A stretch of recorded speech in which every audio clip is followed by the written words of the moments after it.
We've all heard about frequent hand washing as a defense against coronavirus.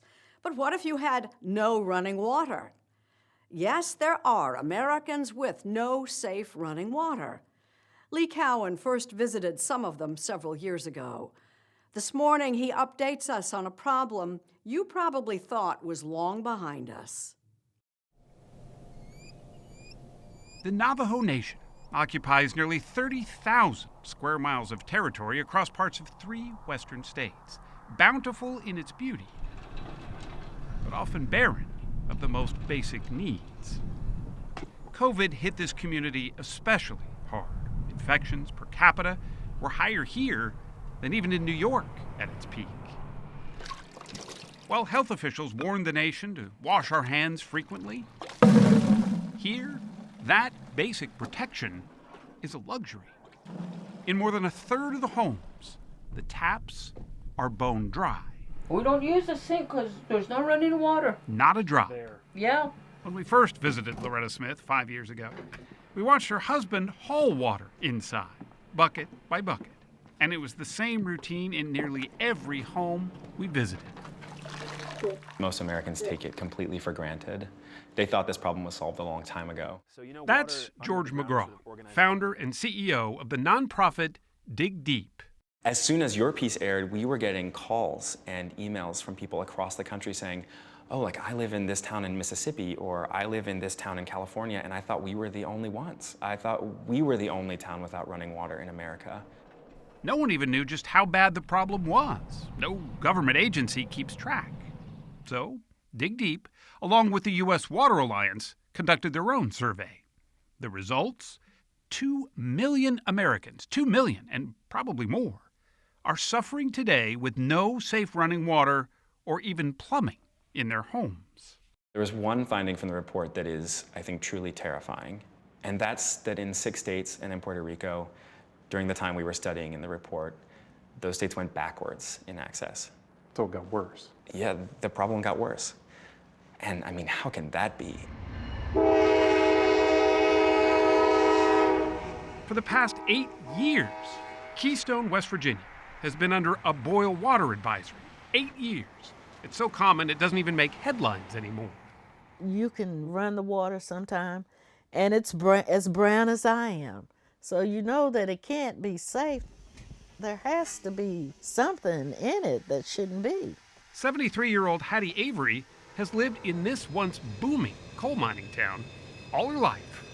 It breaks my heart, really, to think that we're neglected the way we are. When we've been dedicated, law-abiding, faithful citizens. So why do you think help hasn't come? We're the town that time has forgotten, and that's the honest truth. We don't matter enough. Water is a right, she says, and in the richest country in the world, it shouldn't be denied by geography. I shouldn't be driven away from a place that I've loved my whole life. I know it's not a lot here. We don't have anything to offer, but it's home. Yeah. It's home for Tori Sato, too, who lives in Keystone with her 2-year-old daughter, Iris Rose. Just last month, her water was out for more than a week without any notice. Last summer, I had to fill up buckets and heat up buckets and then put them in the bathtub and try to like sponge bathe her because I can't have my kid going for 3 weeks without a bath. Her most reliable source of water is this trickle from an abandoned mine. She collects it every few weeks. You do ration it though, right? You definitely ration, and you try to hold off taking a bath or flushing the toilet a few times, or, you know, every way possible to just save yourself a trip. The situation is so dire, we watched as people lined up on the roadside to catch water wherever they can. At West Virginia's state capitol, local politicians like Delegate Ed Evans know that water is indeed a problem. But he says there seems to be little political will to fix it. We should be writing laws that make sure that money is available to implement water systems all over West Virginia. But is there a sense of urgency about it? Unfortunately, no. But it's pretty urgent for those hit the hardest. Black and Latino Americans are twice as likely as white Americans to live without running water.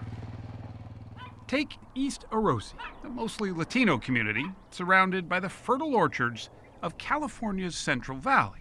To look around, you'd think that water is pretty plentiful.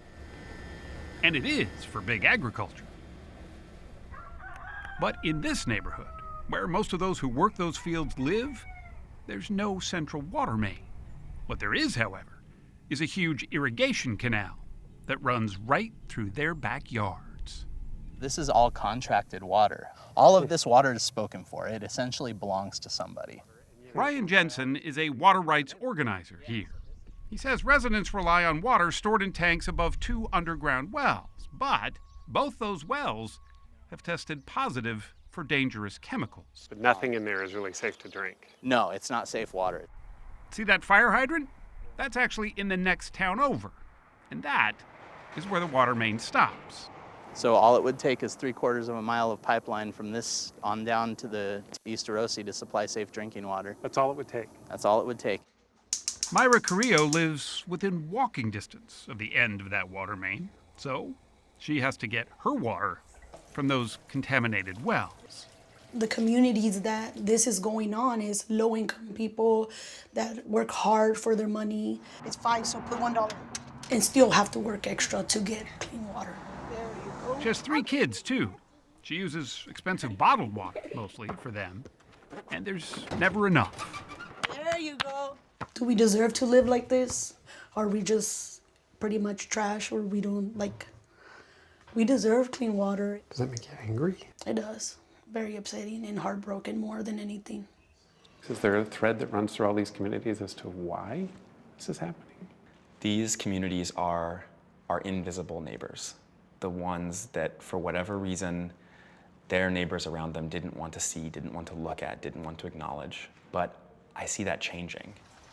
There are plenty of solutions out there. It's got a good force. Yeah, it's got a good flow rate. Yeah. Including this system of solar panels that miraculously extracts about 1,000 gallons of drinking water every month just from moisture in the air. George, with his Dig Deep nonprofit, partnered with a food bank to install it here in the mountains of West Virginia. Why the food bank? Because according to the director, Linda McKinney, for many here, drinking water is in shorter supply than food. The days of waiting for someone to come and save us, that's not going to happen. We're going to have to help ourselves. And that's what I try to do every day here. Back on the Navajo Nation, Marcus Morgan and his family just got their first ever faucet inside their home.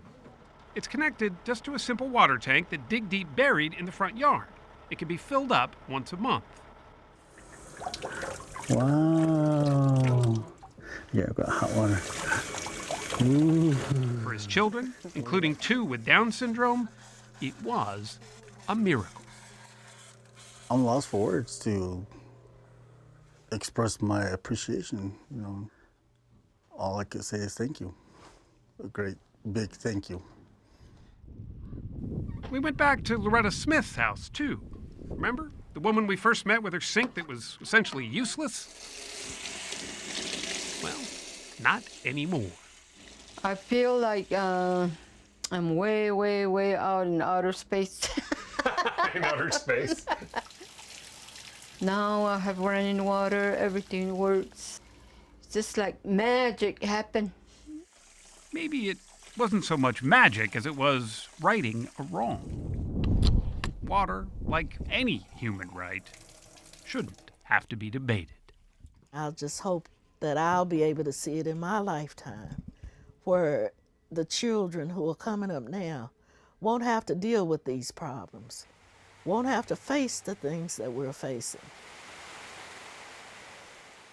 We'll see. We'll see.